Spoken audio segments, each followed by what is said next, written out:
Great. Welcome everyone to the Town of Greater Napanee regular session of council for the 22nd of October 2024. Just to like to remind everybody that this evening's meeting is being live streamed to our YouTube channel, and the folks that don't have the ability to be here this evening have the ability to watch it at home, or if they're working, they can watch it anytime after today, and it'll be on the YouTube channel. So having said that, we'll call the meeting to order. First matter we're going to deal with tonight is closed session. We'll look for a report, or look for a motion to rise and report from closed session this evening. Moved by Deputy Mayor Calver, seconded by Councillor Martin. If there's no further comments, questions, or concerns, all in favor of that motion? Opposed? Motion's carried. I'd like to report this evening that in closed session, council approved the closed session minutes of October 8th, 2024, and received 3 reports with information regarding labor relations, legal advice, and personal information about identifiable individuals, and gave direction to staff. Having said that, we'll look for a motion to adopt the agenda as presented. Moved by Councillor Pennell, seconded by Councillor Hicks. If there's no further comments, questions, or concerns, all in favor of that motion? Opposed? The motion's carried. Is there any disclosure of pecuniary interest and the general nature thereof? Seeing none. Deputations. First up is scheduled deputations, new items. I don't believe we have any of those this evening. The next matter is deputations items on the agenda, and I believe Mr. Hubert Hogle would like to speak to item 8.1, the official plan review status. So good evening, Mr. Hogle. I think you probably know the way the system works up there, but just to remind you that the button on the right is the talk button. You have to push the button and hold it as you're talking. And when you're done talking, you just release the button. So, sir, whenever you're ready to do your presentation, you've got the floor. Okay, thank you very much for hearing from me, and I'll try and keep my deputation to 5 minutes. I understand that that's all I'm allowed. And you have a lot on your agenda tonight, and there's a lot of important things on the agenda tonight, so I don't want to take away anything from that.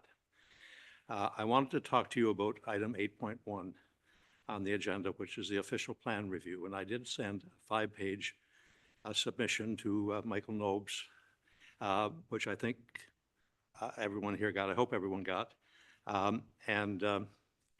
I set out what I thought the problem was with the official plan review. And I see that Michael has summarized quite well the points that I was making, and put them in what he sent to Arcadis IBI, and they have made their response, which is on the agenda. We have to have an official plan review every 5 years. This one's a little bit late. The last one was 10 years ago, but that's fine by me. I think 10 years would be just about right to do them, because I don't think they need to be done that often, and they're very time consuming, and that's fine. And we also are required to do a zoning bylaw review. I'm sure you're aware of that, within 1 year of the official plan review. So that's up likely in this term. I think it'll start in this term of council to do the zoning bylaw review, and that's much trickier than doing the official plan review. The question tonight is not whether we want skyscrapers in downtown Napanee or subdivisions on Switcherville Road. We're not going to get those because it's prohibited in the zoning bylaw. All of that's prohibited in the zoning bylaw. The question is, do we need that stuff in the official plan? That's the important thing here. Do we need that in the official plan, that we're going to limit the height of the buildings in downtown Napanee or anywhere in Napanee? We have a 5-story building. The zoning bylaw already limits it to 4 stories, but there's a 5-story building in the west end of town, which was built recently. And the council here just finished approving 8 stories for building number 2 at the Hubert district. So why in the dickens we're limiting, saying in the official plan, that it should be limited at all? It doesn't need to be limited. It's covered by the zoning bylaw. So the question here is not whether I'm right or they're right. The question is, why is it in the official plan? And they haven't dealt with that in their response. The official plan is supposed to be the guideline for future development. It's supposed to be aspirational. It's what you want to be in the future. It should be set out, we aspire to do this. We encourage that. It shouldn't be, we're restricting uses to 9 things in the downtown area. It shouldn't say that, but that's what it does say. That's what the first draft says. So really, none of this really needs to be there in the official plan, but yet they're put it there. And the question here is, why in heaven's name did they put it in the official plan? Why did our IBI Arcadis put it in the official plan? That should have gone in the zoning bylaw. I'll answer that question in a few minutes. The official plan is something that developers look at when they come here. They want to know where I can put a 5-story building, or where can I build an apartment building? Where can I build this? Where can I build that? And they look at the official plan and they conclude there isn't any place to put it because the council isn't interested in that if they look at it. And that's the first place they would look. So really, we say we're open for business, but we're only open for business if developers can look at the documents that we have available and say, yes, they are open for business. They are welcoming new development. They're welcoming more intense development. They're welcoming apartment buildings. They're welcoming smaller units. And that should be in the official plan, that we encourage that. It should be aspirational, but that's not there. Right now, what they're proposing is not just that they limit height in downtown or they limit uses in downtown, but they're also proposing that we restrict all new development to a small portion of land at the top of Slash Road, on the opposite side, the north side of it. And that recently sold for big dollars to somebody who was well connected and had the foresight to realize that that was going to be approved by the planner. And that's the only place that is approved in the official plan. At the same time, there's big excavators. Tomlinson sent big excavators in to construct a water sewer connections down Hamburg Road, Old Hamburg Road, to the Springside Meadows subdivision. And that's outside of the area that's approved for, according to the official plan. And yet all of that got approval by Arcadis IBI. Why is that happening? Why are they restricting it to that small area? Nobody can put a subdivision in on Switzerville Road. It's forbidden in the zoning bylaw. Nobody can build a skyscraper in downtown Napanee. It's forbidden by the zoning bylaw. We don't need to put anything like that in the official plan, but yet they're saying in the official plan, we have to restrict development to this small area. But it's already restricted in the zoning bylaw to the development area. The development area doesn't permit anything. And most of the land surrounding Greater Napanee is in the development area. So it's already dealt with in the zoning bylaw. It doesn't need to be in the official plan. So that's the question for you tonight, not whether we want skyscrapers in downtown or subdivisions on Switzerville Road. The question is, why the devil is that in the official plan? We don't need it in the official plan. It's covered by the zoning bylaw. And if it isn't, we can cover it in the next year when we do the zoning bylaw review. IBI Arcadis is a big firm. It didn't start that way. It began as Cumming Coburn when John Juliana was the planner. He was a local guy, and he was originally the county planner here, and he moved on to work in the private industry, and he worked for Cumming Coburn, and he knew the area inside out. It then was gobbled up by IBI Group. This is lucrative business. These people make money by billing. They're like lawyers. They bill by the hour. They bill by the minute, maybe. And that's what they do. They generate billings. As they get bigger, the partners and the associates are under more pressure to generate billings. And now IBI has just recently been gobbled up by Arcadis IBI, which has employees, I forget how many thousand employees, on 5 continents. The pressure for billing is even greater. And they have, I think, discovered a way to generate more billings at our expense, at the expense not only of the ratepayers of the town of Napanee, but of future developers of the town of Napanee. And they're taking us to the cleaners, and they'll do it to us as long as you people let them do it. And that's the question tonight. Are you going to let them do it to us again? That's all I have to say. Great. Thank you, Mr. Hogle. Just hang tight and we'll see if any members of council have any questions for you. Council, does anyone have any questions for Mr. Hogle with respect to his deputation? No, seeing none. Thank you, Mr. Hogle. I know that we're going to have a fairly robust conversation later on this evening, and I know that Mr. Nobes has been paying attention and taking notes. So you're more than welcome to stick around and watch the rest of this evening. And thank you for your time. We'll look for a motion to note and receive the deputation of Mr. Hubert Hogle with respect to 8.1 official plan review status update. Moved by Councillor Martin, seconded by Councillor Norrie. If there's no further comments, questions, or concerns, all in favor of that motion? Opposed? Motion's carried. Next up is correspondence item on the agenda, and I don't believe, Madam Clerk, that we have any of those.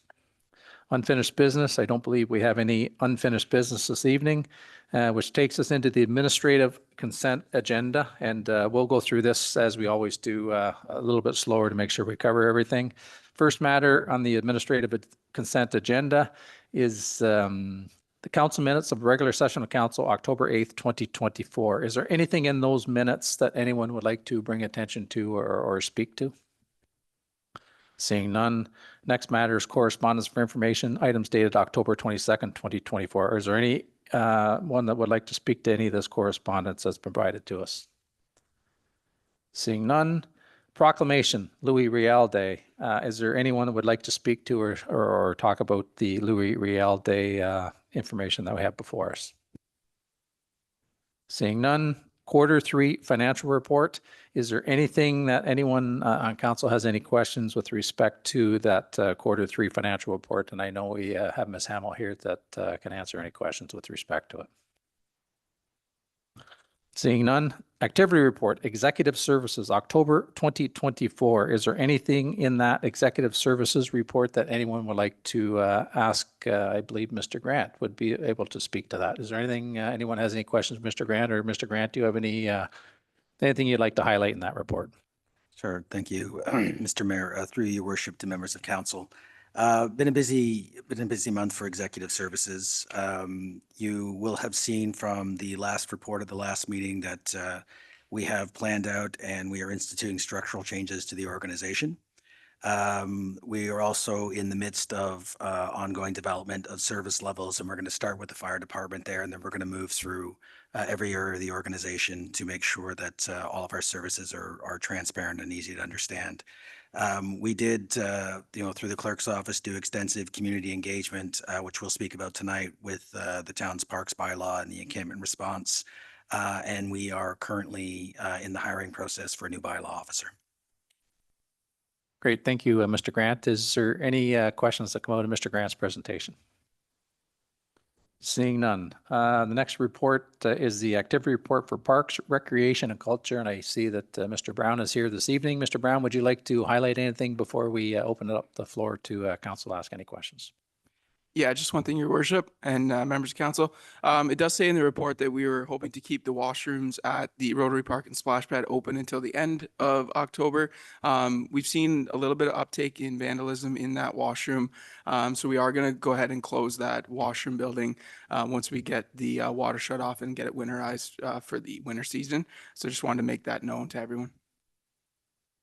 Great. Thanks, Chris. Deputy Mayor Calvert, did you have any questions? Then I'll go to Councillor Norrie.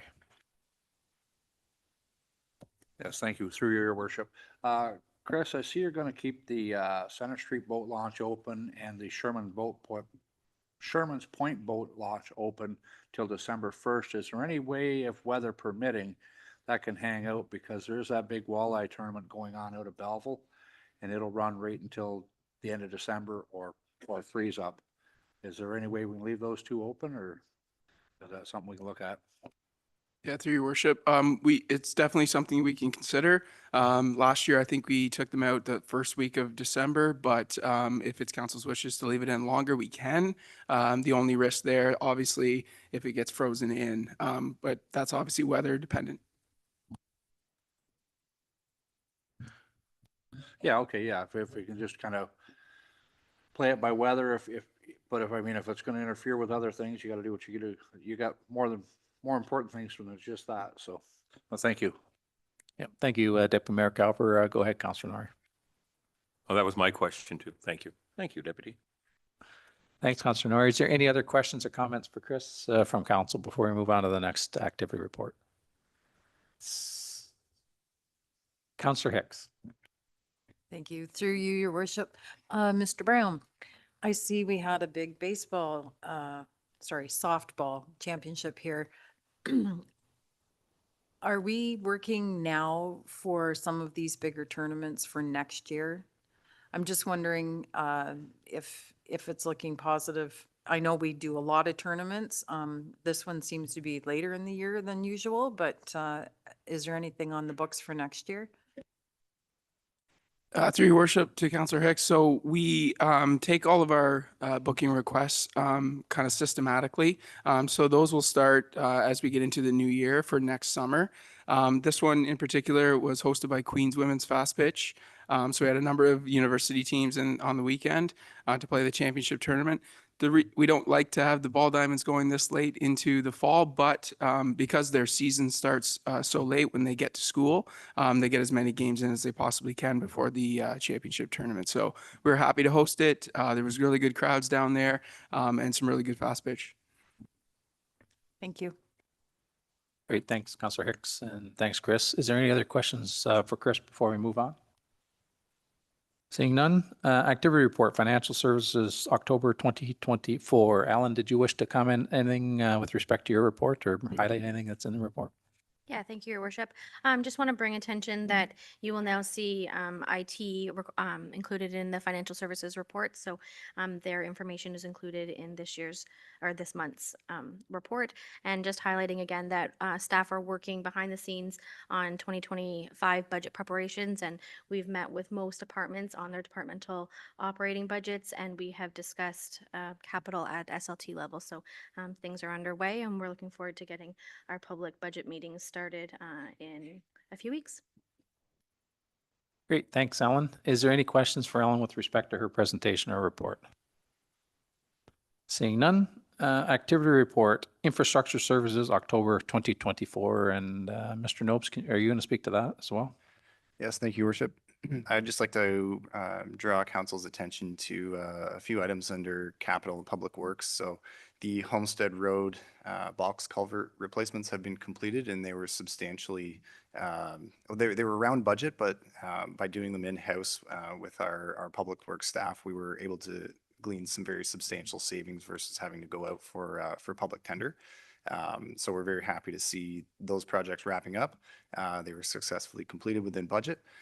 And we're also working on ash tree removals again in-house. So all of our public works staff are, they're trained on I'll say routine tree felling rather than higher risk where hydro lines are involved and that sort of thing. With the number of ash trees that have succumbed to the ash borer, there are a number that need to come down. And previously these were contracted out, but we're able to undertake a lot of this work in-house with some substantial savings for the taxpayer. And lastly, the DevCore water main replacement is going well underway, and there's a good synergy with both utilities and our public works staff to undertake that joint project. Happy to answer any questions. Okay, thanks, Michael. Is there any questions or comments for Michael with respect to his presentation or report? Seeing none, just briefly, Michael, I was around through the Heritage Park area the other day, and the department building down there is moving quite nicely, actually. So it changes the landscape down there quite a bit. So we wish them the best to get that thing maybe up and running in the very near future. So it's housing that's desperately needed in our municipality. Through your worship, and to just to touch on that, my understanding is the hope is for occupancy in the month of May. For that, so coming along quite well. Yep, great, thank you. Is there any other questions or comments for Michael before we move on to growth and development? Seeing none, growth and development, October 22nd, 2022, and Michael, you'll speak to that as well. Yes, thank you, Worship. So on the upcoming November 12th council meeting, staff are going to be providing for council consideration and endorsement a pre-qualification of contractors for the water pollution control plant expansion project. What this will do is give us the ability to limit the tenders to be submitted through the tendering process to a limited number of qualified contractors based on a review that staff and our engineer consultant have undertaken. So we're just wrapping that up, and we'll have a fulsome report on for the November 12th meeting, articulating the process, the criteria, and the ultimate recommendation of list of contractors to be pre-qualified, in addition to all those that had put in a submission. So we're looking to bring that forward, and the advantage to the municipality in doing that is we're able to determine which contractors will be fully capable of delivering this project on the very tight timelines that we will be under with our provincial funding obligations. So with that, we will have determined which contractors are capable, and through that, we will solicit essentially the low bid through that process. If we did not do this process, we would be potentially opening up ourselves to a bit of a risk in accepting a low bid for a contractor that may not be able to hit the mark with delivery, which could put our provincial funding in jeopardy. So we're going through that process, and we'll bring back a report on November 12th. Staff are also starting to hone in on a land listing and disposition strategy. So we're cultivating a list of town-owned properties, both owned, subject to encumbrances such as easements, or easements that we are the benefiting party of, so that the council has a fulsome understanding of what lands the municipality owns or has interests in. We're also focusing our efforts on the H.H. Langford School. So we've been in contact with that property owner. We've issued orders under property standards that have not been appealed. And that owner is working with staff to get the issues rectified. We've given a deadline. I believe it is the end of this month, and if the works are not completed, the town can undertake those works, similar to how we did at the northeast corner of East and Dundas Street recently. So those, if the municipality undertakes those works, they would be added to the tax roll if the owner fails to pay that bill associated. We're also processing a number of ongoing development applications, which are nearing the finish line. And I'll draw your attention to the Quinte Detention Center expansion. So it's a very substantial expansion that's proposed, around 120,000 square feet or so in area for 66 single cell female beds. And this would constitute additional administrative and support areas, offender and processing areas, and stormwater management pond and new parking area. Additionally, we have applications for redevelopment of 115 and 117 John Street. So that is the same property owner that purchased the MyFM property that is currently being redeveloped. And we're excited to see that it'll be a development that will blend in with the downtown and will utilize an exterior facade that's very consistent with the built form of the existing downtown and should blend in quite well. So there would be a mixed use commercial ground floor and then 5 two-bedroom units within the building. And again, as Mr. Mayor pointed out, the apartment building on Heritage Park Drive is coming along. We also have slated to start soon the second apartment building immediately adjacent to that. The Hilton Hotel is coming along well, the Goodyear expansion, long-term care facilities, and the J.J. O'Neill expansion and waste management projects are all running smoothly. And Gibberts is continuing to focus their efforts on the water side of Tower 1 in the parking garage. So they're still working away and hoping to be enclosed in the not too distant future. Great. Thank you, Michael. Is there any questions or comments from Michael? And I apologize. I jumped ahead on you a little bit there, but I apologize. Is there any questions or comments from Michael? Seeing none. Again, Michael, I always like this part of the meeting because there's a lot of good news there, and we appreciate all the hard work you and your team are doing to make these things happen. So thank you. Having said that, we'll look for a motion. The council consent to the approval of the following routine items: that the minutes of the regular session of council dated October 8th, 2024 be adopted as presented, that the correspondence for information items dated October 22nd, 2024 be received, that council received for information and endorsed the proclamation for Louis Riel Day, that council received for information the financial services report, Order 3 financial update, and that the activity reports for financial services, parks, recreation, and culture Infrastructure Services, Growth and Development, and Executive Services for the month of October 2024, items 7.6 through 7.10 be received for information. Moved by Deputy Mayor Calver, seconded by Councillor Hicks. If there's no further comments, questions, or concerns, all in favor of that motion? Opposed? Motion's carried. Next up is the Growth and Development Official Plan Review Status Update, and I believe, Michael, you'll be speaking to that as well. So whenever you get settled there, the floor will be yours.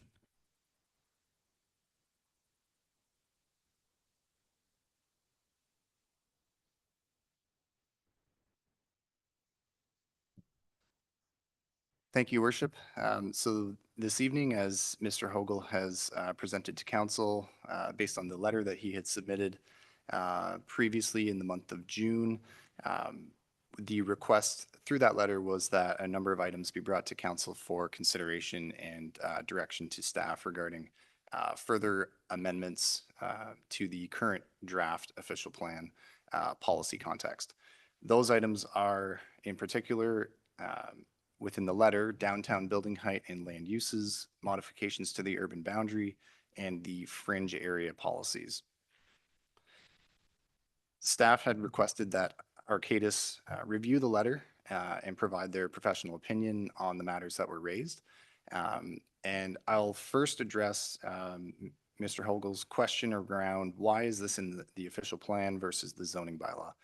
So I'll say that legally, official plans really provide the underpinning for zoning bylaws, and they give the weight necessary for zoning bylaws to be enacted to ensure that those bylaws conform with the policies of the official plan. So this is a high-level test that provides councils the ability to more closely scrutinize and, if necessary, deny applications if they are not consistent with the parameters and policy context within an official plan. So if the official plan lacks a significant amount of detail, applications to amend the zoning bylaw are a little more difficult to evaluate and may result in undesirable development. While ultimately the official plan's a policy document, like all good policy, it needs to be specific and be meaningful and provide clear direction on how and where the municipality really should ultimately grow. So with that context, the current downtown building height and land uses are identified in the official plan. Staff have concern that if we do not speak to a height limit in the official plan, that we might have applications that could be supported by a very well-written planning report and urban design study that could ultimately support a very tall building that may be placed out of context within a more historical, heritage-rich downtown core. There are a few options that council can consider in this regard. So we can specify a maximum height and remain silent on taller buildings. We could explicitly permit taller buildings subject to a site-specific official plan and zoning amendment. Permit taller buildings, generally speaking, subject to a site-specific zoning bylaw amendment, or permit taller buildings as of right. The direction in which we've taken in the current, for context, the current in effect official plan policies allow 4 buildings in the downtown with an additional 2 stories in building height if a supportive urban design study can be furnished to show how the increased height up to 6 stories would be compatible within this specific area in the downtown. The draft approach that we're taking is in the current draft official plan is option 1, where we would specify a maximum height specifically in the downtown, but remain silent on taller buildings. So what this would necessitate would be an official plan amendment to allow buildings taller than 6 stories rather. An official plan amendment would not be required up to 6 stories if an urban design study is provided that provides council the understanding that development will ultimately be compatible and blend in with the surrounding context. So staff are certainly open any direction that council wishes to provide. That is a direction we've taken in option 1, giving I'll say the safeguarding ability to protecting the downtown look and feel by still keeping that maximum height throughout the downtown up to 6 stories with that urban design study. But there's certainly options available to council if you'd like to see any modifications there. Additionally, there were questions around shrinking the settlement area and modifications to the urban boundary in addition to fringe area policies. Through this official plan update process, it was following on the heels of the transportation and municipal servicing class environmental assessment that the county of Lennox and Addington have been spearheading, where ultimately the county started the process with identifying a need for offloading Center Street. They looked at their 2014 transportation master plan to determine, okay, of these options that may be available, what makes the most sense? And their preference was to see another north-south collector or arterial level road to help draw traffic off of Center Street. So through that, we're focusing efforts from a transportation and servicing perspective in line with transportation master plan and servicing master plan. The transportation and servicing class environmental assessment in the northwest urban area. The proposal to modify and shrink the urban boundary in the south, there's a substantial oversupply, generally speaking, overall, within the urban boundary today, there's a substantial oversupply of land to meet the needs of the official plans context for the next 20 years. Typically, you have an official plan in effect that's forward-looking to 20 years. The amount of land that's contained within our urban boundary today well exceeds that for beyond many decades. And it almost gives a false sense of hope to landowners that may be contained within, I'll say, the outer reaches of the urban area that might see, oh, I'm in the urban area, I might be able to develop. You know, realistically speaking, there would be quite an amount of time before services would be extended out there to really need that land for immediate growth. So by removing those lands, it also gives a little bit more flexibility for rural development through, through severance, where today provincial, county, and town policies around severances within an urban area on private services are quite limited. So this would give more flexibility to those property owners that would then fall outside of the urban boundary in the rural area to maximize the potential use of their land, potentially through severance. The lands that we're not looking at immediate development for we're proposing to place in, again, a fringe area policy, much like is in effect today. And this is really to hold those lands for when they are required in the future. There's no doubt that those lands will be required for development at some point in the future.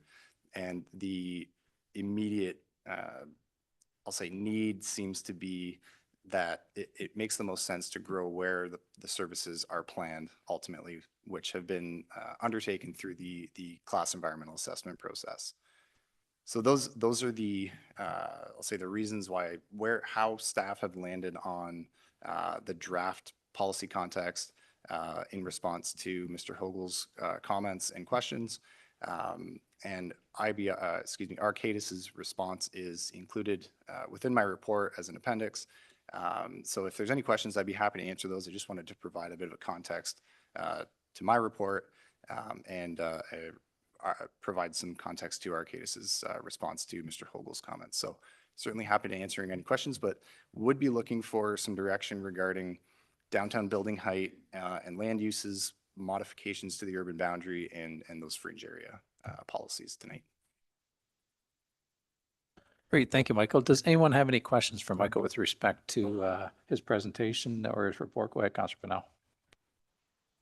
Thank you, Worship. Through you, Michael, thanks for your report.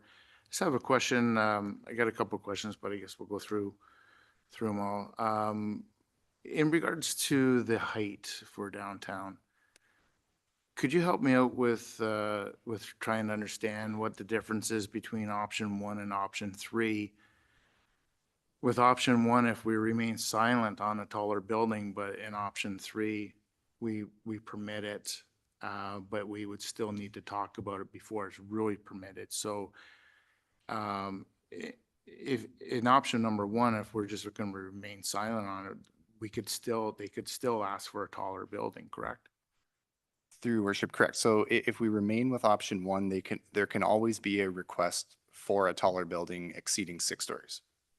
Full stop, through an official plan amendment application. That can always be made.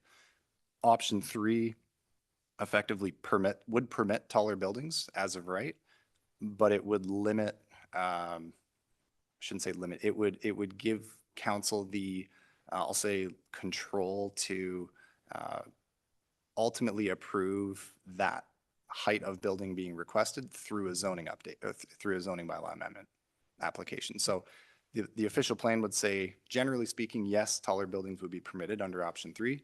However, you need to prove that it will be compatible through a zoning bylaw amendment. So option 1 is effectively the same thing, but it would also require an official plan amendment at the same time. Contextually, anytime we've spoken with prospective developers and noted that you need to do an official plan amendment and zoning bylaw amendment, it hasn't been terribly off-putting at all.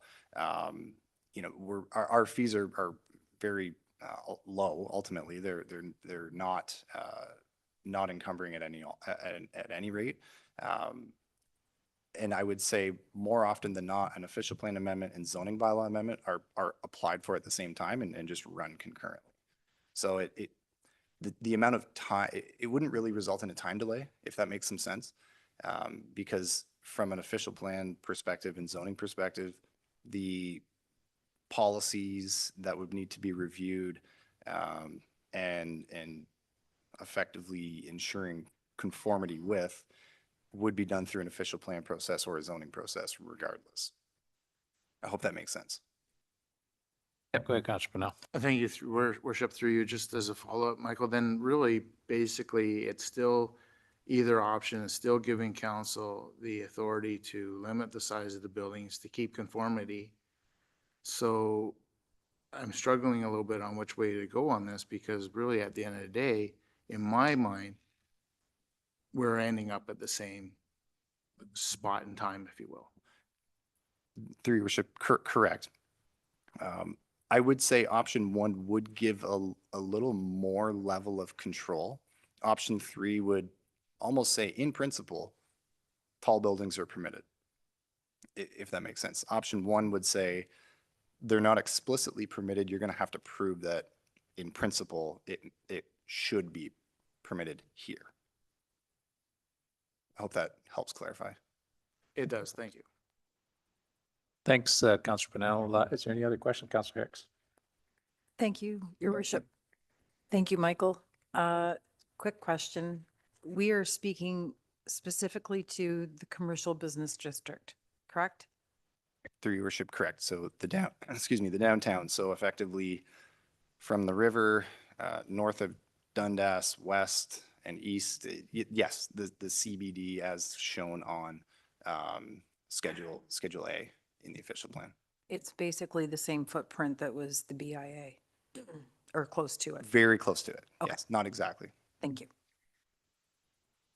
Great, thanks, Councilor Hicks. Is there any other questions?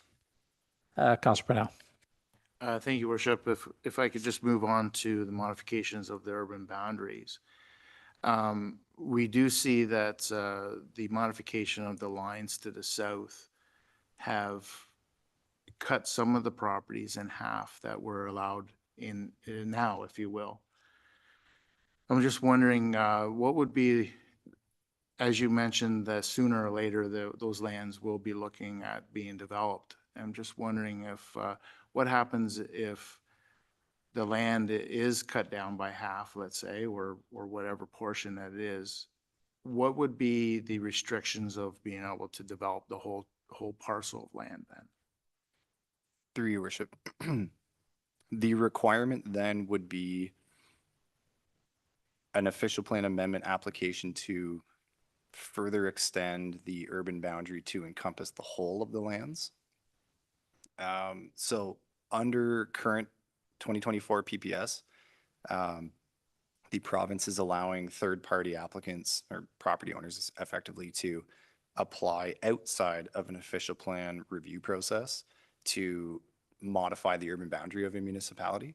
So prior to the 2024 PPS policies, the 2020 policies said no municipality can amend their urban boundary outside of an official plan review process. The province has given more flexibility to landowners in the local municipality to consider those proposals and requests outside of that process and through an official plan amendment process ultimately. So if a landowner were to apply to develop the whole of their land, they would need to amend the official plan to allow ultimately extend the boundary to encompass the whole of their lands for urban growth. What we had tried to do with the boundary to the south was follow topographical features, high points in the land where we could foresee gravity sanitary drainage sheeting in one direction without the need for it to essentially run the opposite direction, build a pumping station far afield, essentially install long lengths of piping to allow that sanitary flow to get to a pumping station to then be pumped backwards. So in the immediate term, we're looking at that from through the lens of ultimately costing for both development proponents and the municipality. Now, we're also considering, based on comments that we've received, looking at modifying that. Predominantly in the south is where there are very large lots where we follow those topographical features, those high points, and ultimately ended up kind of cutting through some of those properties. So we're looking at potentially following a property fabric rather than a straight line in the south, given the varying depths and acreages and depths of properties in the south predominantly. So we're looking at that, and if council would like to see that that modification, we're certainly open to making that modification. Yes, thank you, because that does have a little bit of a concern for myself when, if you had a chunk, I'm just going to say a 100-acre chunk of land, and the line seems to be plus or minus 50 acres, then, I'd like to see it run with the fabric, with the property lines for sure on that. Thank you. Thank you, Councillor Pennell. Is there any other questions or comments for Michael? And I think Michael will be looking for some direction here. I think, are you not, Michael? Yes, please, Your Worship, on those three items in particular. Just briefly or quickly, the proposed planning policy that is in the works or on the books now, it covers off the three things that you're looking for, does it not? Today, we do have draft policy language that does address all of the areas of interest that we're speaking to tonight, yes. And do you feel comfortable? I mean, obviously, if you didn't feel comfortable, you wouldn't be here. You wouldn't be putting that policy in front of us, I wouldn't think. But you feel comfortable with the suggestions that are in that policy plan right now then? Through you, Your Worship, yes, I am confident in those policies. I believe we've done a lot of work on this, staff and with Arcadis. It's been a very good working relationship with them. We really put pen to paper and put a lot of thought and effort into cultivating these policies. So yes, I am confident ultimately. And I do think that it gives the municipality enough level of control, but also enough flexibility for property owners at the same time to really try to strike that balance between private property interests, private property owner interests, and the municipality's interests. So we're ultimately, yes, I'm confident, but certainly am looking for council's direction on these three items.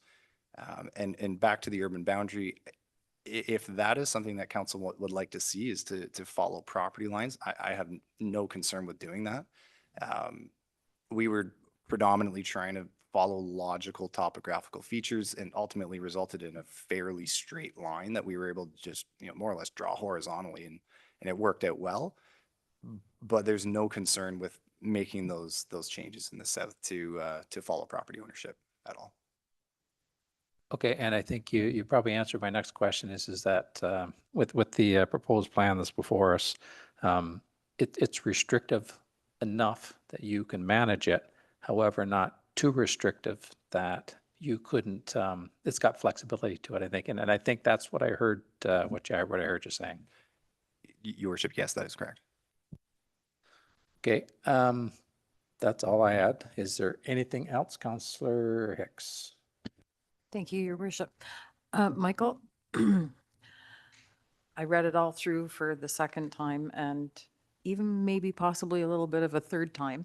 And I referred back to the county and some of their documents as well. And if I understand correctly, their master transportation plan at the county level, so for arterial roads, et cetera, was it 2014? Is that the most recent?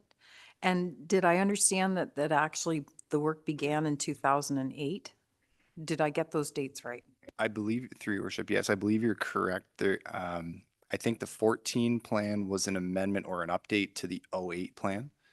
The current official plan in effect for the town is the 2014 plan, and the 2014 county plan. Future road locations, they're synonymous effectively. So our official plan developed in 14 is speaking to the county's transportation plan from 14 and vice versa. Go ahead, Councillor Hicks. And just as a follow-up, those are all part of the public record. I was able to access those through the same, I think it's the same service provider that the town uses for documents. So it's out there for Joe Public, developers, et cetera, to see. Okay. Yep, through your worship, yes, that's correct. So those documents have been available for the public's consumption since 2014, and all of the municipal class EA work, staff reports, et cetera, has also been available through that same avenue. Yep, go ahead, Councillor Hicks. Detailed to the point where you can actually see how they intend to build the road. Grades, it's all there. Okay, thank you. Yep, through your worship, the municipal class environmental assessment, yes, ultimately designed the roads. And there's an interim 2-lane approach for the south collector or arterial level road to connect Cherrywood to Jim Kimmett. And then a final build out of 4 lanes ultimately. And yes, ultimately there are cross sections, there are designs for new intersections, new roads, all through the Class EA process. Yep, go ahead, Councillor Hicks. Not to belabor the point, but that is all to the west end of Napanee.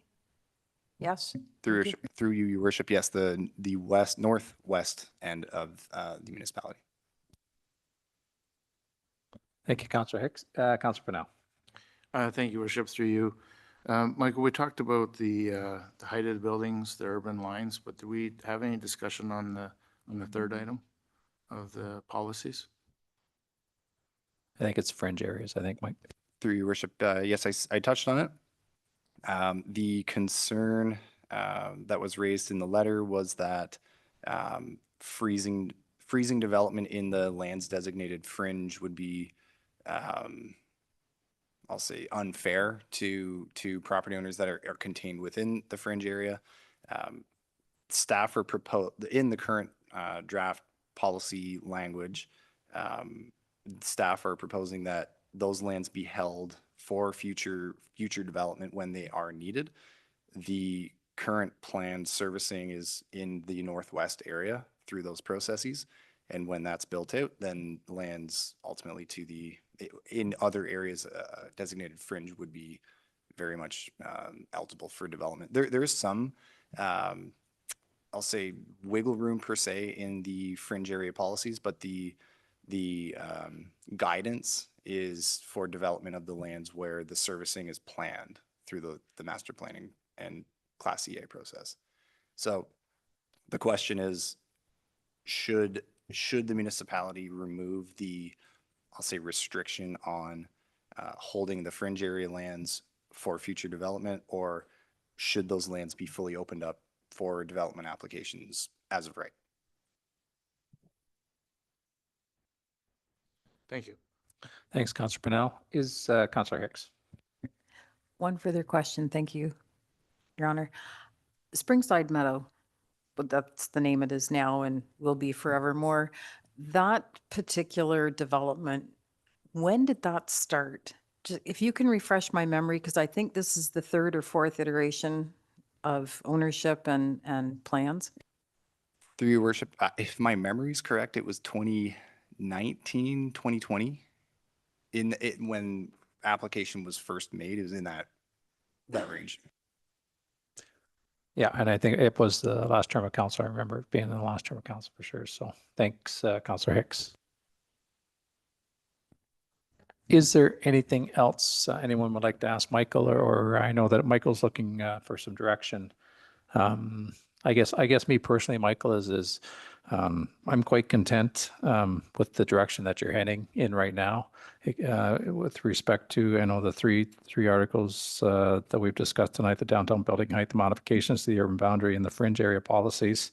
I guess my opinion is you've done a lot of work on this, and you've as you always do, overturned every stone that's possible, I think, on this. And I liked when you said that it's restrictive enough for us to manage. However, it's flexible enough that we can make changes if we need to down the road. So that puts my mind at ease anyways. So council, unless there's anything else, I know Michael will be looking for some direction here this evening. Having heard from most folks, go ahead, Councillor Pennell. Thank you, Worship. How do you want to see this direction? Do you want to see it answered? Well, I can provide some guidance, I guess, and we'll see where it goes. Is that, I mean, we can receive the information. I'm content, and in my humble opinion, that council direct that no changes be made to the currently proposed planning policies related to the downtown building height and the land uses modifications to the urban boundary or the fringe area policies. I'm content with the direction that's heading in as of tonight. But I would like to hear what the rest of council, how they feel. Go ahead, Dave. Thank you, Worship. I'd like to see the property lines follow the fabric, the property lines for the area myself, so that I guess we would need to change what you just mentioned a bit that way to encompass that.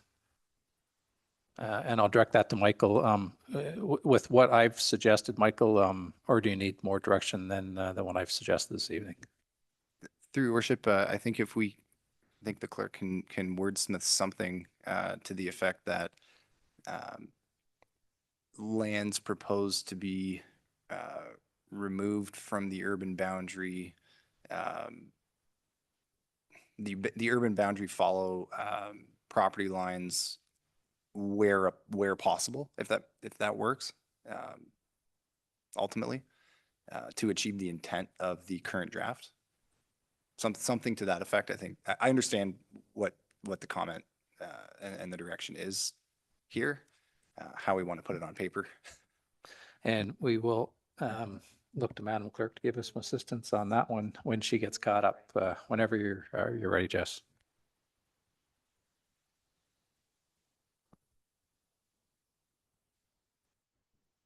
So through your worship, a potential motion for council's consideration would be that council receive for information the growth and development official plan review status update report.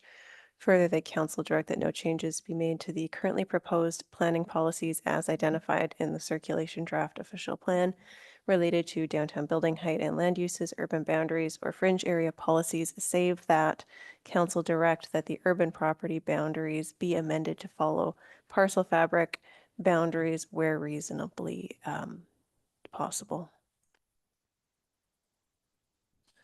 Councillor Pennell, I'm good with that. are you good with that? Yeah, thank you. And did you want to make that by way of motion? I will make that as a motion. Thank you. Moved by Councillor Pennell, seconded by Deputy Mayor Calver. Is there any further comments or questions with respect to the motion that's on the floor? Councillor Hicks. I just wanted to make note of the fact, Michael, that sorry, through you, Your Worship, There was wording, and you were going to ensure that the wording was permitted but not limited to? Okay, Yep. Thank Through you. your worship. I Yes, just wanted to make that's- sure that that was captured, and I guess it goes without saying. And just for my clarification, specify a maximum height, are we going with 6 stories or 4 and then 6 with a study? Through your worship, the latter. So four as of right, up to 6 with a supportive study. That's the current policy language. Thank you. Great, thank you, Councillor Hicks. Is there anything else anyone would like to comment with respect to this matter before we call for a vote on the motion on the floor? Seeing none, all in favor of the motion that's on the floor?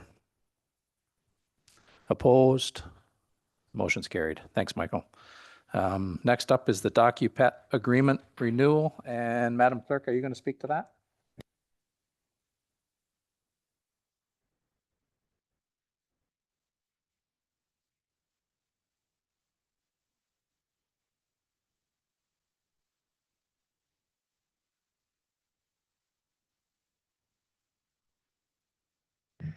So through your worship, this report is brought to council because Docupet is a service that we transitioned to in 2019 with a 5-year agreement. We are now coming up to the end of that 5 years. And just given the length of the agreement, the fact that this is a service that has direct service quality impacts to residents, we are seeking council authorization to, staff recommendation is to continue with the agreement.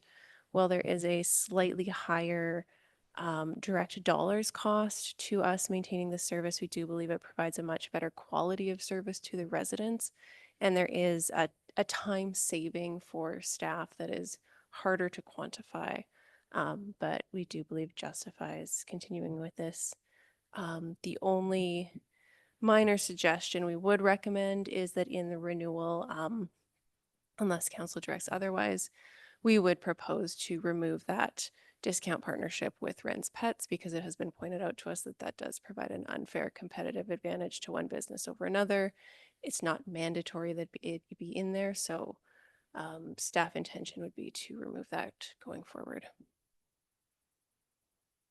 Thank you, Madam Clerk. Is there any questions for Jessica with respect to her report or presentation? Go ahead, Councillor Brunel. Thank you, Worship. Through you, Jessica, could you maybe just explain that a little bit more to me? So Docupet has an agreement with Ren's Pets to discount this service, is that correct? So through your worship, as I understand it, and I don't own a dog, so I have not used this service myself, the first time you sign up as a new customer and buy your dog license, they send you a digital coupon to Ren's Pets that's worth some amount of dollars. I do not know for sure. I've heard different numbers stated as to what it is, but it's the first time you register as a new customer. It's a one-time deal. But previously we were selling the tags in the other pet stores, and the other pet stores had expressed that they didn't love signing up a new customer to then get a coupon directing them to a different store. Okay, thanks. And it's within our authority to direct an organization to remove that. Through your worship, I have confirmed in discussions with our sales rep that it's a request that some other municipalities have made to just turn that feature off.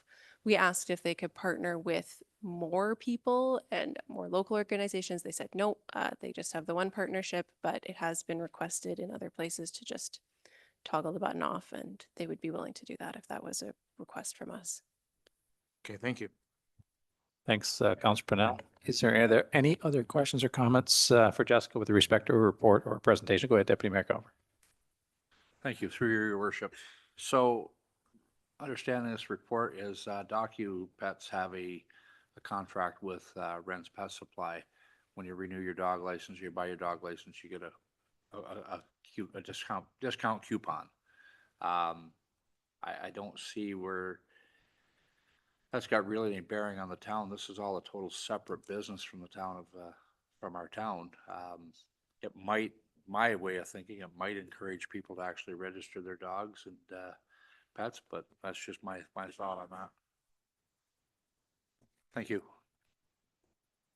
Thank you, Deputy Mayor Calver. Did you want to weigh in, Madam Clerk? Through your worship, and we would agree with that is certainly the sentiment as to why they offer it. It's thought to be an incentive of, hey, register your pet and here's something nice that we'll give you. As I said, it was just the concerns were raised about whether we were favoring one business over another. Felt we needed to bring those up to council, but happy to take any direction on that particular piece of this. Great, thanks, Jess. Is there any other questions or comments for Jessica? Councillor Hicks. I would be in favor of toggling it off because it is, I think it is favoring, it's something that the town requires. So that shows favoritism on the town's part, I think. So I would be in favor of toggling that button off so that it's not available.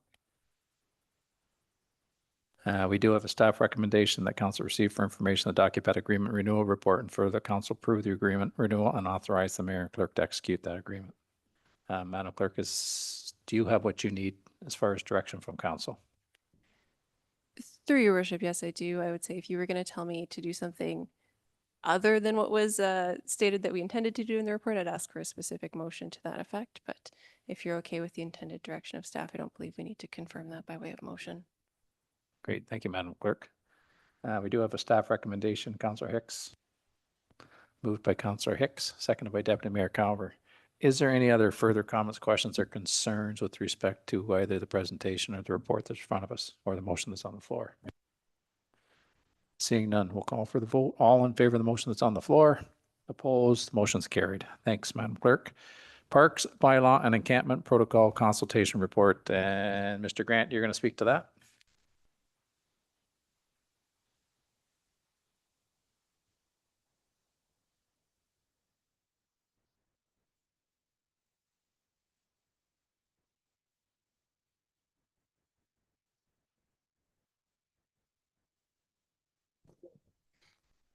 Through you, Your Worship, the report you have in front of you this evening is the results of approximately a month-long engagement exercise that the municipality undertook with respect to the Parks bylaw and associated encampment protocol.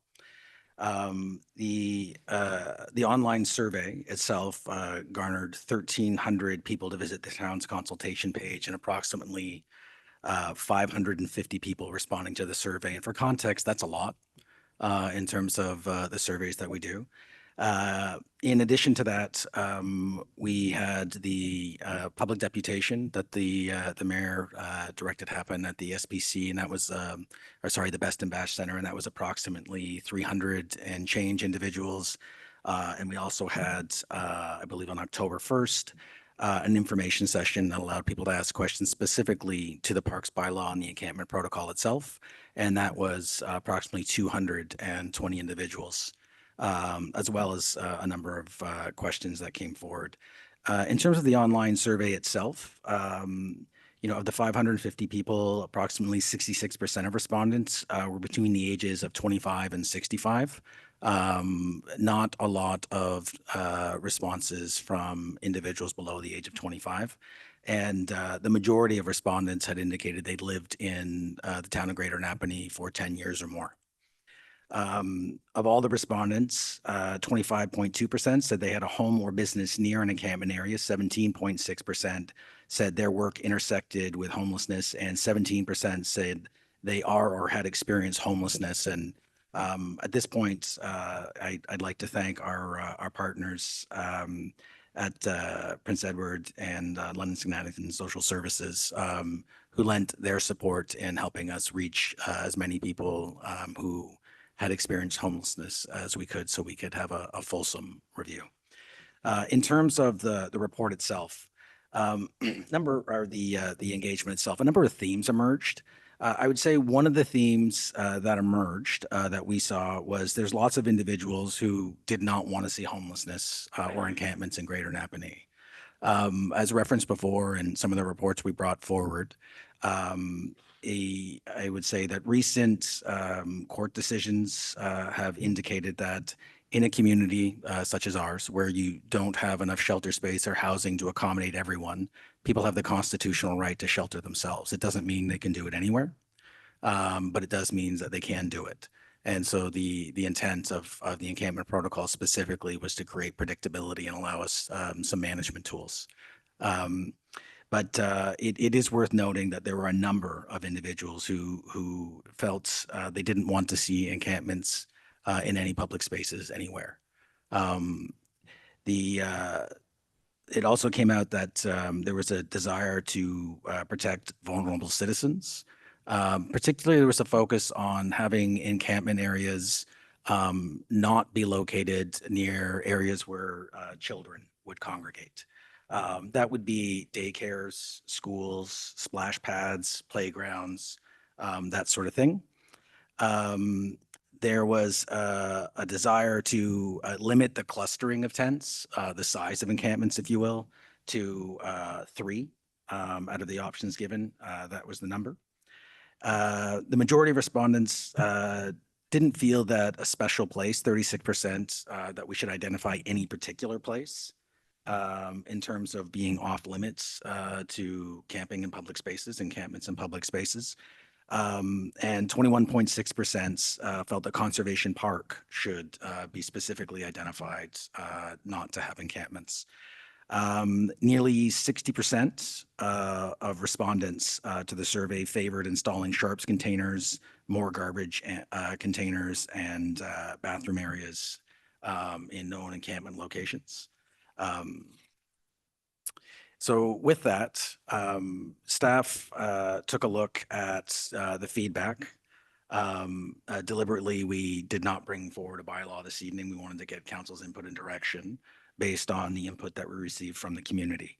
The lens that we put on this is the specific intent of the encampment protocol specifically to create predictability for both housed and unhoused residents alike, and allow us to provide some management strategies in line with council's direction to provide a number of policy levers that we have at our disposal. With that in mind, although it wasn't the majority of people who indicated they didn't want to see a specific place, we are recommending that we identify Conservation Park as an area not to allow encampments.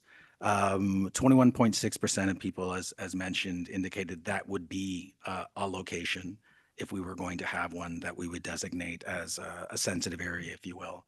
It's in addition to that, it's also the number one area of complaint that we've received specific to encampments is Conservation Park, and the intent here is to create a level of predictability where individuals who are looking to shelter themselves know that that is an area where they should not locate, and residents looking to recreate know that that's an area where they won't encounter encampments. I believe personally that that would create a level of predictability. I would also say there would be individuals who would say, wouldn't that mean that people would go elsewhere? And my answer to that would be yes. That's what that would mean. When putting buffer zones in, a lot of individuals indicated that they'd like to see the maximum extent of buffers everywhere. For practical reasons, the legal standard we'd have to meet if this was challenged would be being reasonable. And if we had maximum buffers around all areas, that would effectively blanket the town. So what we're recommending is when putting in buffer zones and considering the largest buffer zones, prioritize places where children congregate. Playgrounds, splash pads, schools, daycares, that sort of thing. And where that area may come into close proximity to other areas, which people might want to see larger buffer areas, priority would be given to the areas that children congregate. Prioritize management strategies involving sharps containers, garbage containers, portable washrooms, over the timing of things like such as the sidewalk bylaw, encroachment bylaw, and rooming house bylaw, which was previously brought to council. Limit to the extent possible tent clustering to 3. I would suggest a legal review of that specific issue is something that we would undertake just to make absolutely certain that we're being reasonable. And I would say that we would also want to send notices to our partners about the feedback we received that is unrelated to our mandate. So we got a lot of feedback on areas that isn't directly within the legal mandate of the town of Greater Napanee or within our budgets. But it is worth noting, a number of people indicated they'd like to see one designated encampment site. As council is aware, we don't have a mandate for either housing or homelessness, but we do work with our partners. In fact, we're meeting with them tomorrow. In line with the feedback we received, we think it's a good idea just to send a letter just to make them aware that this is a sentiment that we received in our engagement. There was a desire to increase the number of shelter options available, more addictions counseling, also not in our mandate, but that came up quite a bit. And what also came up quite a bit is more enforcement of illegal drug activity and drug use in public spaces. And so part of the recommendation is that we just send correspondence to our partners so they're aware and have that information at their disposal. With that, the intention with these recommendations, should council endorse them, is to ensure that they're included in an updated encampment by our protocol and parks bylaw where applicable. And we would bring that forward for council consideration at a separate meeting. With that, I'm happy to answer any questions, but prior to that, and if Madam Clerk has anything to add, I'm happy to turn it over. So through your worship, the one other thing that I would just add to expand on those comments is, in addition to the public consultation, we did also receive specific feedback and recommendations from our fire response service and some of our other internal departments. And those recommendations they're not captured within this community survey response, but you will see those recommendations reflected in the updated documents that are brought to you, hopefully at the next meeting. Great. Thank you. Thank you, Madam Clerk. Thank you, Mr. Grant. Who wants to start? Do we have any questions with respect to the presentation of the report? Councilor Martin, go ahead. Thank you, Mayor. Through you. Mr. Grant, I understand the need for designating basically only one park. We can't designate everything as not usable, but it really does concern me that Springside Park may end up taking the brunt of trying to, in my estimation, and maybe I'm wrong, Springside Park is used by more visitors to downtown than Conservation Park. I mean, I usually drive down to the park every single day, both parks actually, just because I want to check on the homelessness situation. And some days there may be 2 cars over at Conservation Park, and there's 20 down at Springside Park, and some of them are visitors from out of town. I just don't want to discourage people from out of town visiting us here. So that is one concern I have, is we're kind of throwing Springside Park away by designating Conservation Park. I understand the need for it. What we have to do to make our bylaw legitimate and work. That really does concern me, Springside Park. The other thing I guess I just want to comment on is, if it's going to if we're going to designate, we're not designating, but we're saying playground equipment, sports fields, we're not going to allow it there. So that if some parks are all playground and sports fields, I guess they'll be disallowed there as well. So the only thing is, we're not naming them. So I realize I'm kind of answering my own questions here and just making a statement, but I just want to throw that out there, that I have concerns basically for Springside Park. Through you, Mr. Mayor, to Councilor Martin. Councilor, I can understand those concerns. I can. And what I would suggest is, the number of complaints we received, more than any, were related to Conservation Park. Conservation Park has more amenities for children. And in light of the general perspective and the general sentiment in the consultation to prioritize areas for children, that's why, those areas would be recommended, or that specific area be recommended. The limiting the clustering of tents would necessarily, I would suggest, prevent a proliferation of a huge amount of tents in that one area. But I think it's a reasonable assumption that you would see more tents in Springside Park as a result of designating Conservation Park. I think that's a fair assumption. Thank you, Mr. Grant. Thank you. Go to Deputy Mayor Carver, and then I'll go to Councillor Nori. Yeah, through your worship. This survey was just absolutely amazing.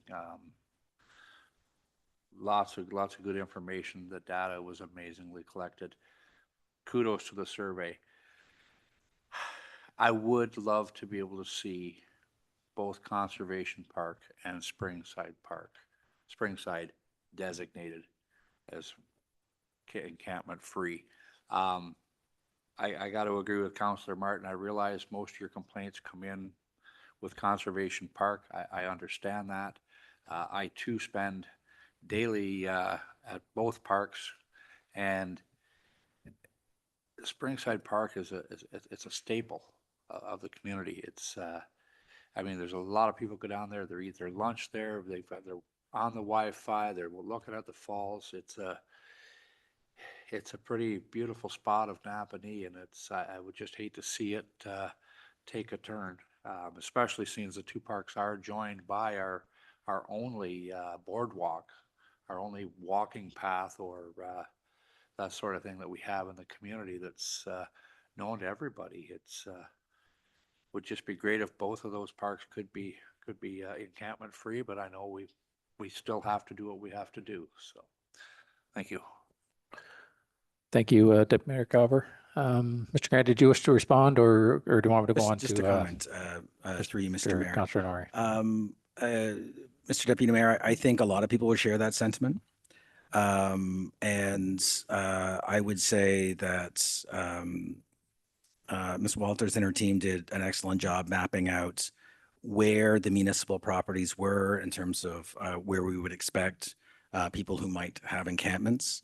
Our perspective, and if you have anything to add, Jessica, I'm happy to have you add that in. But I think our perspective is if we had both parks that were designated, it might unnecessarily limit the space that would be available. The idea here is, should this bylaw be challenged and we go to court, that we are deemed to be reasonable. If we weren't deemed to be reasonable in other court cases, court can make orders that we would be required to do certain things and have less flexibility in terms of management strategies. And that is why, that recommendation is being made. I would reiterate what I said at a public meeting is I don't think anyone would choose this, and nobody wants this at all. I wouldn't certainly choose this, but in terms of presenting an option to council that I feel would provide some predictability, and we feel would provide some predictability and hold up to legal challenge, this is the recommendation. And Jessica, if you have anything to add. Thank you, Mr. Grant. Go ahead, Councillor Nori, then I'll go to Councillor Hicks. Through your worship, great work. I see just a lot of the people, respondents came from Ward 4 who have stopped me a lot lately, quite excited that we're going to do something. And I say I'm very disappointed that we don't have a bylaw. We're putting it off more. I know you have to all the legalities, but people are frustrated. And we have to answer to them now. There's going to be no enforcement. There's no bylaw yet. And they've had it. And a lot of these people, like 60 some odd percent, are seniors that pay taxes, are pissed off. And we haven't helped them here. Just a survey. That's all I've got to say. Thanks, Councillor Nori. Councillor Hicks. Thank you, through you, your worship. Jessica, has there been a calculation done based on, and I think I saw it was 3 square meters per tent, per person or per tent, so many feet or so many meters from a walking path, so many meters from a roadway, so many meters from, etc. based on that, what is the maximum number of tents? If you exclude the question, how many would you like to see or not see in an encampment? How many tents could Springside Park potentially be inundated with? Through your worship, that is an excellent question, and we will make sure that we have that work for you when we next bring something forward. I wasn't sure if somebody had like a ballpark number somewhere. And of course, when I was reading through that initial proposed bylaw there several weeks ago, it was animals had to be leashed, there was to be no litter, and these are all things, once the bylaw is put into place, it then becomes enforceable. And can we, when the bylaw is in place, if the litter is not kept contained and their belongings are not kept contained to the interior of their tent, can they be moved? Through your worship, that would be our intent. It will, having the tool of a black and white bylaw to be able to say, these are the rules you need to abide by, instead of sort of, these are the expectations that we think will get you the least complaining about it. I think will help us hopefully have those conversations be more productive. And in general, even when it was just conversations of these are the general expectations that we hope you will abide by to help minimize complaints from the residents. Many people were very receptive to that when they had those discussions with our former bylaw officer. But I do think having it as a rule that we can enforce will certainly help us take more decisive action in this area. Go ahead, Councillor Hicks. Just one final comment, and I touched on this earlier. There were 52 pages of comments, free form. And I commend the clerk for being able to read through all of those, because some of them were not, and I would just like this to be on public record, some of them were not pleasant at all to read. I was actually frankly quite shocked at the fact that somebody would actually put into writing some of these sentiments that I read. So Jessica, good job. And Matthew, I'm sure you probably read through a lot of them as well. So thank you. Thank you, Councillor Hicks. I'll go to Deputy Mayor Cowper. Since we're taking all this information in to propose a bylaw, we should kind of include something in there stating that, you know, these encampments, that it's tents, it's not mobile homes, it's not travel trailers, because we want to be careful that we all of a sudden don't end up with 5 or 6 camper trailers parked at Springside Park.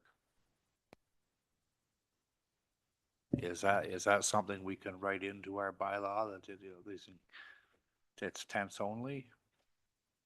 Through your worship, we will confirm, but I am making a note of that right now. I do know we intend to have some language, certainly about not affixing any encampment structure to our buildings or our infrastructure. And I'm sure we could include that it also doesn't include vehicles or things like that. Thank you. Thank you, Deputy Mayor Cowper. Councillor Brown. Thank you, Worship, through you. Matthew, thanks for the report. I'm just sitting here wondering about what kind of a setback, a buffer zone would we be including around trails?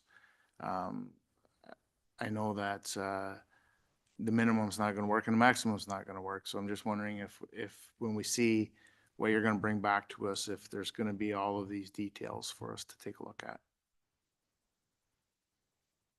I'll start with a higher level statement, then I'll turn it over to the person that will hold the pen on the bylaw amendments, who also deserves the credit for the survey work.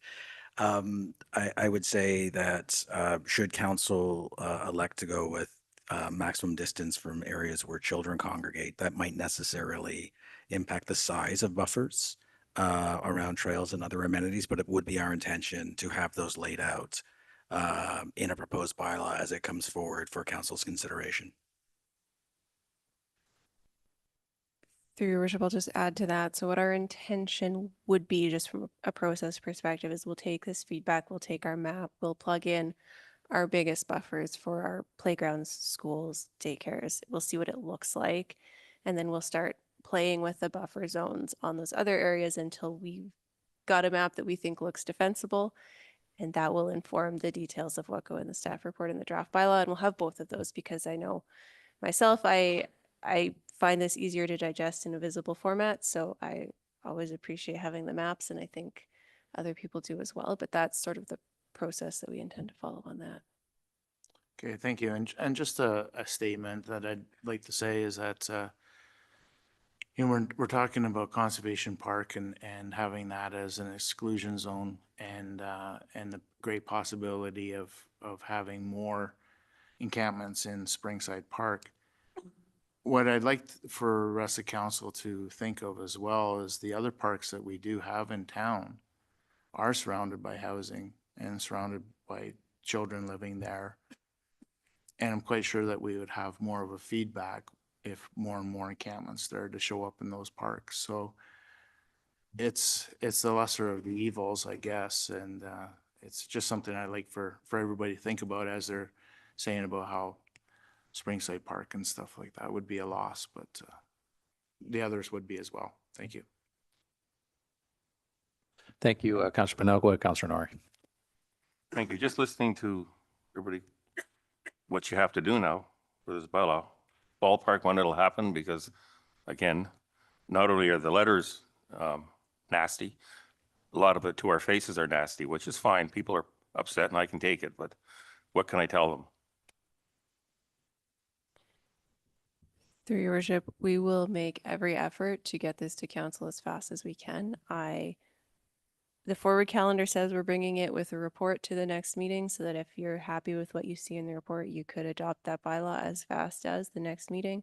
Obviously, if there's stuff you're not happy with and you want to see tweaked, that pushes it out farther. That is the timeline we're going to target. I am not going to guarantee it because you never know what surprises could come up tomorrow, but that's certainly what we're going to strive to do, is to get it, because we know this is important to the community and to council. Thank you, Madam Clerk. Thank you, Councillor Norrie. Is there anything else? Seeing none, I'll just weigh in briefly. I mean, I agree with what we've heard this evening, that I think we got a lot of information out of our survey. It was an actual, I think we gleaned a lot of information from that. And you know, yeah, people are getting frustrated, people are getting tired. But I do think we're on the right track. And if we can put this thing together sooner than later, I think that's going to be a benefit to all of us. What I would like to see as well, Madam Clerk, and I don't know whether this is in the cards, but sooner than later, then I would like to sort of entertain the encroachment bylaw. I know that we did have an encroachment bylaw one time, and then it obviously went by the way of the dodo bird a few years ago. I don't know how much work can be put into that, but we're coming up on the winter season now, and we're going to have an issue with snow removal on our sidewalks, our paths, and things like that. So I think an encroachment bylaw would be beneficial to us at this point, without overburdening you. I know that there's a whole lot of work that's got to go into the encampment bylaw, but I think it may be beneficial that we look at an encroachment bylaw as well. Did you wish to weigh in, Mr. Grant? I did, through you, Mr. Mayor, to members of council. I think we can take a look at the different policy options that we had intended to bring forward to council, prioritizing this work and prioritizing sharps containers and garbage containers and portable washrooms. I would just want to temper expectations on the timelines that we could bring forward another bylaw, only because in the absence of having a bylaw officer, our town clerk is also doing that work as well. I'm just keeping an eye on workloads, but we can prioritize that as quickly as possible, but know that that workload is taking away from some of our capacity, and we're cautiously optimistic that we'll have some relief for her soon. Thank you, Mr. Grant. And I think we can all appreciate that. And we're hoping that in the not too distant future, we'll have a newly minted bylaw officer that we can put to work fairly quickly. It's just, I'm just trying to prioritize some of these things. The encampment bylaw, absolutely. We need to focus on that. Encroachment bylaw, I would suggest that maybe we should put it a little bit higher on the list. At least in my humble opinion, in the rooming house bylaw, I think is probably down the list a little bit at this point. Not something that we need to completely forget about, but I think we may have some time with respect to that. But other than that, like I say, I was impressed with the amount of information that we got from the public consultation. I think there's some very good points within that, and I think we got a pretty good cross section as to where this community wants to go with respect to these encampments. And I just like to thank Madam Clerk and her staff for putting the time and the effort into it, because I think it was this was one of the better surveys that we've been able to put together and glean some information on. Go ahead, Madam Clerk. Through your worship. First of all, thank you for those kind comments. I do appreciate them. I also just wanted to ask council if there's anything else you would like to see in the mapping documentation that we're creating for the next meeting that would help or be useful for how those maps are interpreted or read. Please do let us know. The more feedback we have, the maybe more useful information we can bring you. That I like the maps. I'm sometimes very simple that way, where you can pull the map out and you see the different colors and you can see the restricted areas. So, and I know that there's been a lot of work that's been done on the mapping so far, but yeah, I think it may be helpful if we have the ability to actually see a map with some of the restricted areas that we're looking at endorsing, along with the bylaw itself. And I'm sure that we'll have a more fulsome conversation when we start to see the bylaw to take form, which we're hoping is going to be sooner than later. So thank you again, Madam Clerk. Is there anything else? Seeing none, we do have a recommendation that council receive for information the encampment consultation report, and further that council direct staff to amend the proposed parks bylaw and encampment protocol as necessary to adhere to the recommendations made in this report. Moved by Deputy Mayor Calver, seconded by Councillor Pennell. Is there any further comments, questions, or concerns with respect to the motion that's on the floor? Seeing none, all in favor of the motion? Opposed? Motion's carried. Next matter this evening, OPP cost increases. Mr. Grant, and we'll allow Ms. Hamill to come up and get settled in.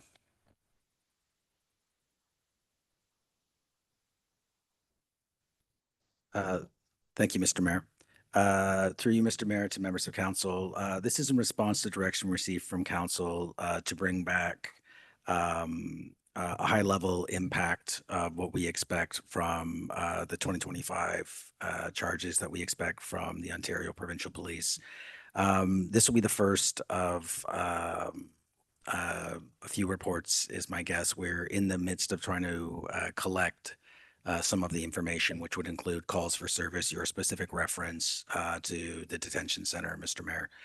But the intent this evening is to give you a high level of the impact, what we expect, how we compare to others, and what we should expect for the 2025 budget process. As well, Ms. Hamill is here to answer any detailed questions that we might be able to answer today, or we can take that information back. But as previously mentioned, we received our 2025 annual billing statement along with most municipalities, well, every municipality in Ontario that also employs the services of the Ontario Provincial Police. This has been a subject of much discussion amongst treasurers, CAOs across the province, who all received significant increases to their OPP projected billing statement. For the town of Greater Napanee, our increase over 2024 was 23%. $928,000, bringing the total expected bill to $5,041,653, up from $4,113,260. So to put that in perspective, as we start our budget process, that will necessitate us to start at 6.1%. That is our starting point. Council does not have the option not to pay this bill. When we sort of contract police services, this is what it costs. And, you know, in some correspondence with the local detachment, you know, the treasurer and I will be on a webinar that the OPP is having for municipalities across the province who have all expressed some concern at their ability to pay. That will make this a very tough budget year. It won't be the only increase from third parties for either we collect taxes on their behalf or we're required to pay, such as conservation authorities and the like. But our starting point and one of the largest portions of our budget will be police services, requiring council to start their budget process at 6.1%. That is in advance of any inflationary considerations for our own services, any capital needs, any operating needs.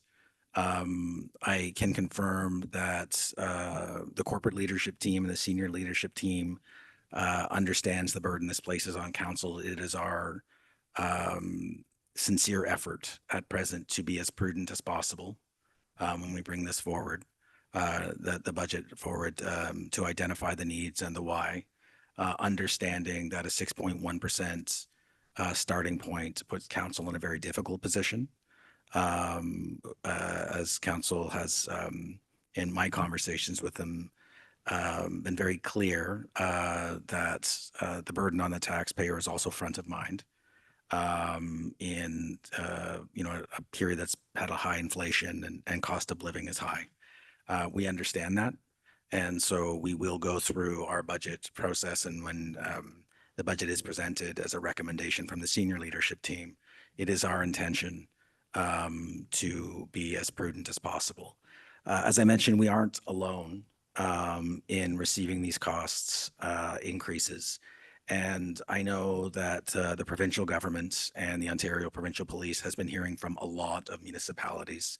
By way of context, Kawartha Lakes, their cost increased by 16% or $500,000. And for Frontenac went up by 14%, $268,000. Loyalist received a 21% increase at $515,000. Tweed went up by 23%, $237,716. Lanark Highlands went up by 23%. Quinte West went up by 19% or $1.6 million. The projected tax increases that we know of, where different municipalities will be starting, range from 2 to 7%. I suspect there might be some that have more. And we would be, as a municipality, incurring some of the same fiscal headwinds as other organizations. But as mentioned, we will be as prudent as possible in what we bring forward for council's consideration, understanding that this is our starting point. And we will also endeavor to meet our obligations of identifying the needs as we know them. We will present you things that would be above the line, that what we're recommending that council fund. We'd also bring forward for your attention things that will be below the line that we're not recommending at this time, but we think that you should be aware of, and that the reason we would not be recommending them is because of the fiscal position in which we find ourselves and our starting point. I don't know if you have anything to add, Ellen, but that concludes my remarks. Thank you, Mr. Grant. Does anyone have any questions to Mr. Grant? Go ahead, Councilor Purnell. Thank you, Worship. Through you, I'd like to say thank you, Matthew, but I don't know if we can. But anyway, sorry. So when we go to Roma in January, I know that we're going to be wanting to put through a request for a delegation to speak to the Solicitor General in regards to this.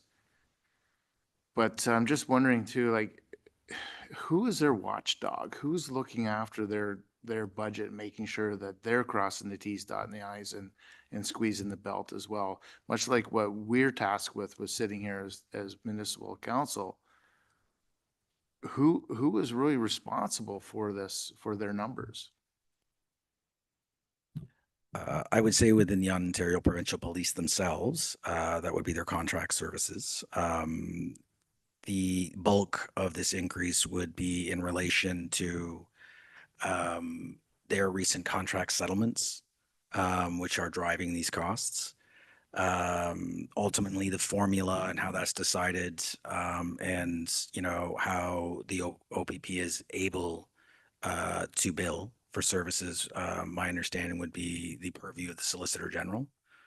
So if there were to be a change to funding formulas and how those were calculated, that would come from the Government of Ontario. And with respect to who calculated the numbers based on the current formula, that would be the Contract Services Division of the Ontario Provincial Police. Thank you. So I guess our best form of action would be the Solicitor General. Through you, Mr. Mayor, to Council Pennell, yes, I think that would be our best form of action. And I've had, some initial discussions with the mayor, who has already requested that we look into a delegation. I have been in contact with other chief administrative officers across the province, particularly those that also house detention centers. We do pay for calls for service to the Quincy Detention Center, and that does lead to some cost escalations, and I'm in the midst of trying to get that information as we speak. I have spoken with other municipalities who also host detention centers, who have seen that similar increase placed upon them. But it is our intention to register as a delegate. My recommendation would be that we go with other municipalities who share our concerns, and that we indicate that the current funding formula and model does impact a municipality's ability to pay, particularly pay for our own services after we've funded contracted services for policing, which we are required by law to provide. Thank you. Thank you, Councillor Pennell. Is there any other questions of Mr. Grant? Seeing none, I know I probably weigh in far too much on this, but I'll weigh in a little bit more. I think I think you're on the right track, Mr. Grant, with respect to the funding model is the funding model. We're going to have some challenges with that, where I do believe that there may be some wiggle room is the policing of our provincial facility, which is within our borders. Another matter that I think we need to look at is the payment in lieu of taxes. And I think we can do that at the same time as because it's involving the same facility. And to suggest that it's antiquated, it would be a gross understatement, I think. That the PELT probably hasn't been upgraded or updated in decades. Obviously, this has been a shock to us. Whenever you're starting at 6% right off the hop for something that we have very, very, very little control over, it hurts. This municipality, this council has done a magnificent job of finding efficiencies where maybe they aren't there. And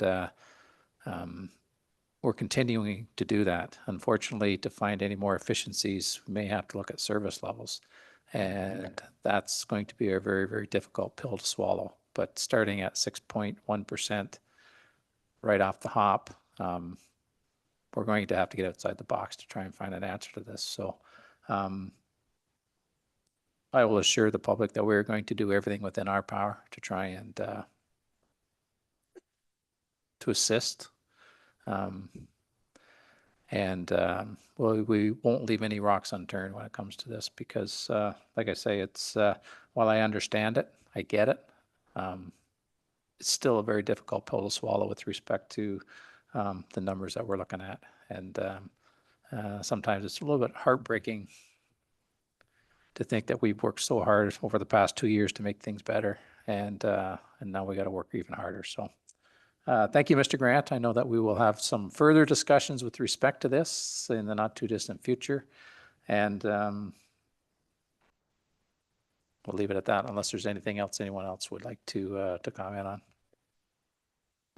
Seeing none, we do have a recommendation that council receive the report on the OPP cost increases. Moved by Deputy Mayor Calver, seconded by Councillor Pennell. If there's no further comments, questions, or concerns, all in favor of that motion? Opposed? Motion's carried. Next up is the Market Square Advisory Committee recommendations. And Mr. Grant, you're going to speak to that as well. I'm going to thank you, Mr. Mayor, through Mr. Mayor to members of council. I'm going to provide an overview of the mandate and the recommendations as the current interim staff liaison for the Market Square Advisory Committee. I would recommend that questions related to context be directed to Councillor Pennell as the council member on that committee. Who I'm confident can share perspectives and sentiments of the committee itself. So just by way of reminder, currently, each advisory committee has a mandate that has been provided to them by members of council. The current mandate is looking at how to make changes to the building that would be supportive of community activities. How to make the facility become a venue that celebrates the diversity of talents through visual arts, live performances, crafting, production, growing of products, exploring opportunities to improve the aesthetics from both John Street and Center Streets, concentrating on the original intent of the building in 1856, and creating a sustainable vendors market within the Market Square precinct, which could include seeking partnerships for the establishment of community-led for-profit activities and events. That was the mandate that was provided to the committee. I have had the privilege of sitting with the committee, and they are an invested group. So at the last meeting, in line with direction from council to bring forward the recommendations so that we might bring forward considerations for the 2025 budget process, the following were recommendations from the committee. And I'll preface this by saying, as we enter into a very tough budget year, I would remind both council and members of the public that in previous decisions of council, money has been set aside for the Market Square precinct as a result of land sales in the Market Square area. So any costed items would come out of an account that had been set aside for that purpose by members of council, and any recommendations that would be brought forward will be paid for by that account and not levy funded. So the recommendations is that council identify the Market Square precinct, including the town hall, as a community hub that is made available for non-permanent use by arts groups, markets, and community groups. That council ensure that when the facility is made available, it is provided to community groups at an affordable cost. That council invest in several improvements in its 2025 budget, including removing any hazardous materials from the first floor of Town Hall and removing interior walls to create an open event/activity space. That council install at least 2 washroom facilities on the first floor of Town Hall. That council repair the steps of Town Hall inclusive of a single set of steps, accessibility elements and beautification efforts in and around those steps. That council remove the fountain at the front of Town Hall to ensure the space could be opened up in the form of a plaza. That could be used by communities for activities such as music events, markets, etc. That council pursue the installation of a covered area in the back of Market Square, similar to the covering at Belleville Farmers Market, that would facilitate activities such as a farmers market in Greater Napanee. And that council encourage events or markets to be run by a third party or third parties and not town staff. And with that, those are the recommendations. Thank you, Mr. Grant. Just before we open the floor for any questions, do you, Councillor Pennell, did you wish to weigh in on any of this? And then we can, we'll let council ask any questions. Thank you, Worship. Just thanks, Matthew, for the report. As residents, as council and the residents of Napanee notice that there's been some great improvements done to the town hall, and we want to stay on that momentum. There is, as Matthew has stated, there is some money set aside And I do believe that's in the tune of just a little over $400,000 that we have. So this should not have any impact on the levies for any of the recommendations that the committee is asking for council to consider. The space, the committee has this idea of the space being a destination. When people leave their homes, they know that they're coming here, and they're coming here for a reason, whether it be arts or music or market or whatever. But once they're here, then they can also enjoy other elements of the downtown core as well. So with that, if you have any questions, I'd be happy to answer. Great, thank you, Councilor Pennell. And I agree wholeheartedly is that this is an opportunity to keep the ball rolling here. And I think we should continue to do that. So, Council, do you have any questions of either Mr. Grant? Go ahead. I'll go to Councilor Martin, then I'll go to Councilor Norrie. Thank you, Mayor. Through you, Dave, Councilor Pennell, I should say. I'll try to be more formal there. Has there been any timeline put on any of the priority as far as to me, the front steps area is of a dangerous type setup, so we need to get going on those. We can't do anything downstairs unless we have a washroom down there. So to me, those things are kind of priorities so I'm just wondering about timelines of doing everything.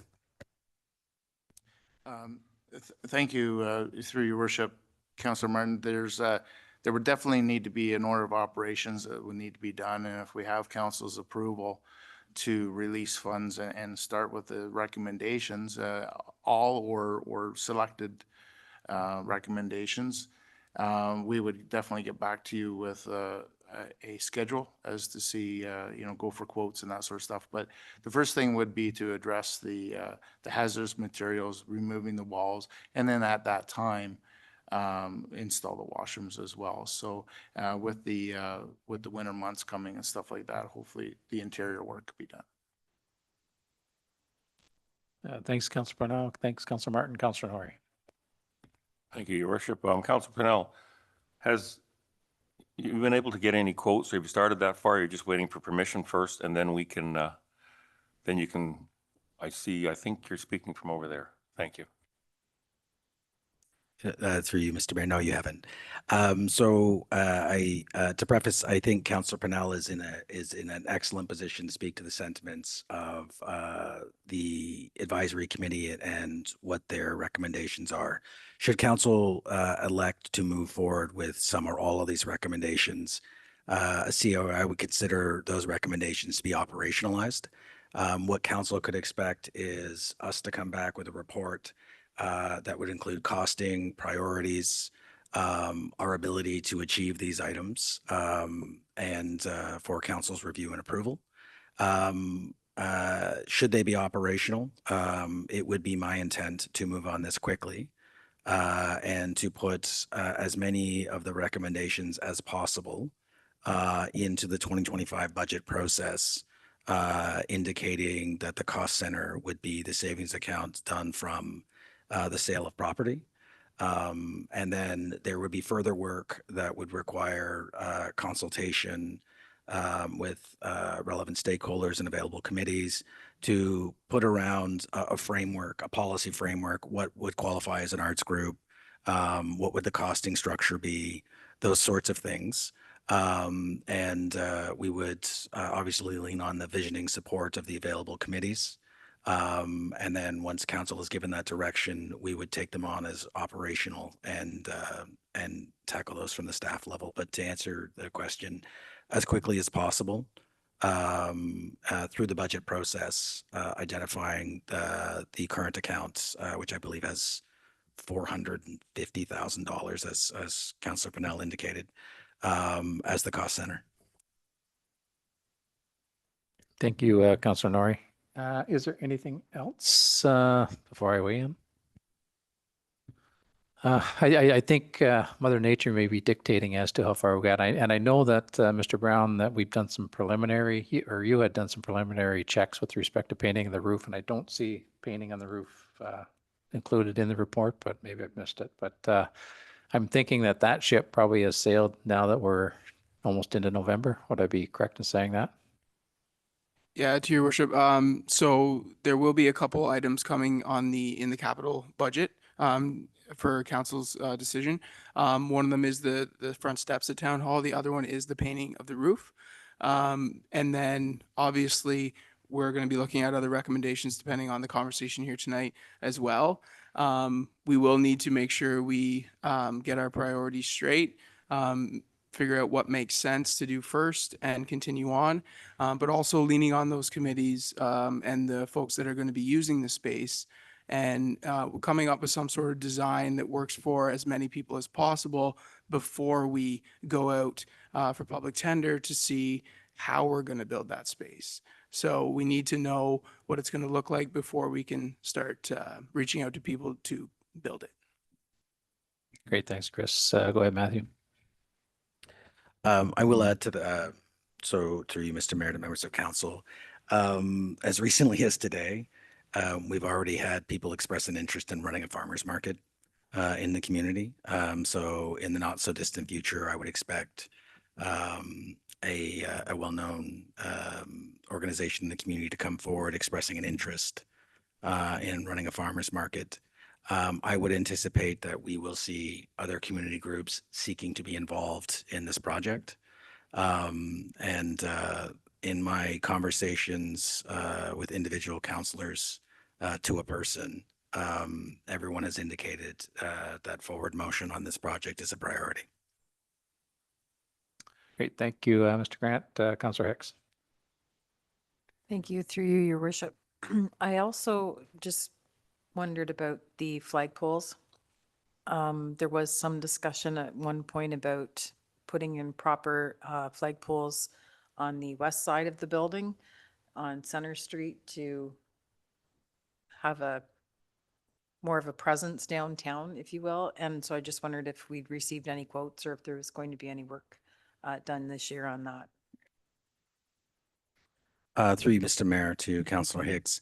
So in addition to these recommendations, I should note that if there are things that council would like to see as a priority added to these, that is certainly something that staff would take on board, for lack of a better term, as the elected council, this is your building.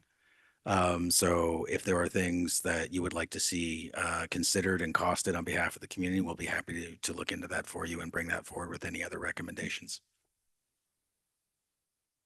Great, thanks, Mr. Grant. Is there anything else? I know staff is probably going to be looking for some direction here as well. Am I correct, Mr. Grant?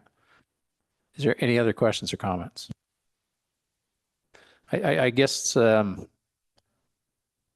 easy way to put this is, where do we want to put our priorities for the foreseeable future and then probably into 2025? Obviously, we're not going to be able to get all these things done all at once, but I do think that we're in a position to continue to move on and get some of these things done. So would it be safe to assume that because of the winter months, what can we get done, I guess, between now and the springtime? And by the time we get the, by the time we finish dealing with budget time, I guess. And you, go ahead, Mr. Grant. Through you, Mr. Mayor, to members of council. So should council want to see these recommendations, what we can do is have high-level preliminary cost, give you timelines of what's possible and what's recommended. And based on that information coming forward, I think the options will present themselves as to how we can categorize the body of work, the amount that we would be able to do. And when we come forward with that schedule of work, I think at that time would be an appropriate time for council to indicate if they're in agreement with the schedule of work, or if there's you'd like us to move the order. But it is our intent to cost it out based on the amount of funding that we have. We'll make you a recommendation based on the scope of work and the schedule of work. And then we're in your hands. Great. Thank you, Mr. Grant. Is there anything else? And I'm probably going to require the assistance of Madam Clerk here to clean up a recommendation. But what I do have is that staff receive the Market Square Advisory Committee recommendation report And further, that council adopt the vision for town hall put forward by the Market Square Advisory Committee. And further, that council direct staff to develop an affordable costing structure and booking model that would allow community and arts groups to use the space and the town to achieve cost recovery. And further, that council directs staff to pursue partnerships for capital improvements to the facility, particularly related to the creation of a space that would accommodate market activities in Market Square, as well as entities that could set up and run market activities in the Market Square precinct. And would I be safe in saying, Madam Clerk, that staff bring back a report with respect to timelines and costs anticipated to do the Yes, work? through your worship, and to clarify timelines, you would like to see that report before we get into budget deliberations or outside of budget deliberations, or is that included in the budget as a discussion item? Seeing as I think we have a budget meeting before we have our next council meeting, although that's utilities budget. Yeah, I think you're right. I think it's utility budget. I mean, obviously, these conversations are going to be included in budget conversations, but we're also not looking for anything that's going to increase the levy at all. This is monies that has been put aside from other capital things, right? So, Councillor Pennell. Thank you, Worship. I was just going to speak of what you were starting to mention there, was that I'm not really sure if this needs to be done during budget when the monies have already been set aside, and we could use the time for budget. That will be levy related items. Go ahead, Madam Clerk. No, just to confirm, so the motion will state that council directs staff to bring forward a report to a regular council meeting outlining the high-level costing and timelines, implications of the proposed work, and the reserve funds available. And that was included with the other things that I had mentioned. Yeah. Thank you, Madam Clerk. You say that very eloquently. Councillor Hicks, do you want to move that recommendation or that motion? Do we have a seconder? Deputy Mayor Calver, do we have any other further comments, questions, or concerns with respect to the motion that's on the floor? Seeing none, call for the vote. All in favor of the motion that's on the floor? Opposed? Motion's carried. And that brings us up into bylaws. I don't believe we have any bylaws this evening, Madam Clerk. Information reports from members. Do any members of council wish to provide verbal or written information updates from external boards or committees that they have been appointed to? Seeing none. Inquiries. Do any members of council have any inquiries that they'd like to task staff into finding some answers to bring back to us? Seeing none. Are there any notices of motion? Seeing none. Is there any new business? Seeing none. Announcements. Do any members of council wish to make any announcements? Councillor Nori. Thank you. Just a quick shout out to Chris Brown and his crew for the veterans banners up nice and early. They're up for a month. They look great and attracting a lot of people to come down and look at them. So thanks again, Chris and your crew. Thank you, Councillor Nori. Yes, that time of year is creeping up on us very quickly, isn't it? Is there anything else? Deputy Mayor Calver.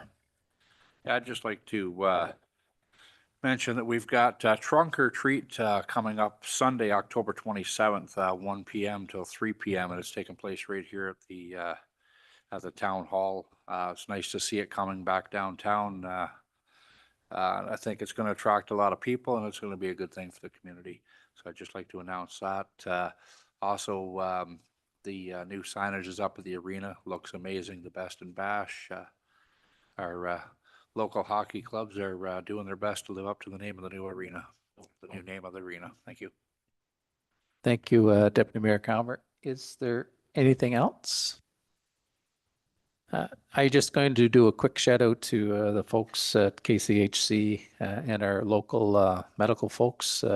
I've had no less than 2 calls today, people reaching out to me telling me that they are now going to get doctors, which is extremely, extremely refreshing for our municipality. And I expect in the not too distant future, we'll be receiving more and more of those calls. So I know that this council got aggressive with respect to physician recruitment and physicians in this municipality, and it's refreshing to see that it's paying off. So thank you to those folks. Is there anything else? Seeing nothing.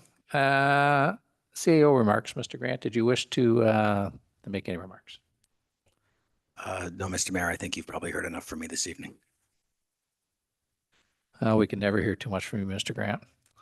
The forward calendar, I know that everyone has had an opportunity to look at the forward calendar and as well as the council resolution tracker. Is there anything on those two documents that anyone has any questions they'd like to ask about or inquire about? Seeing none, look for a motion to confirm the proceedings. Bylaw to confirm the proceedings of the Council Corporation of Town of Greater Napanee. Moved by Councillor Martin, second by Deputy Mayor Cower. Read a first, second, and finally passed this 22nd day of October, 2024. All in favor of the motion? Opposed? Motion's carried. Look for motion to adjournment. Moved by Councillor Pennell, seconded by Councillor Hicks. If there's no further comments, questions, or concerns, all in favor of that motion? Opposed? Motion's carried. Thanks, folks, and we'll see you very soon.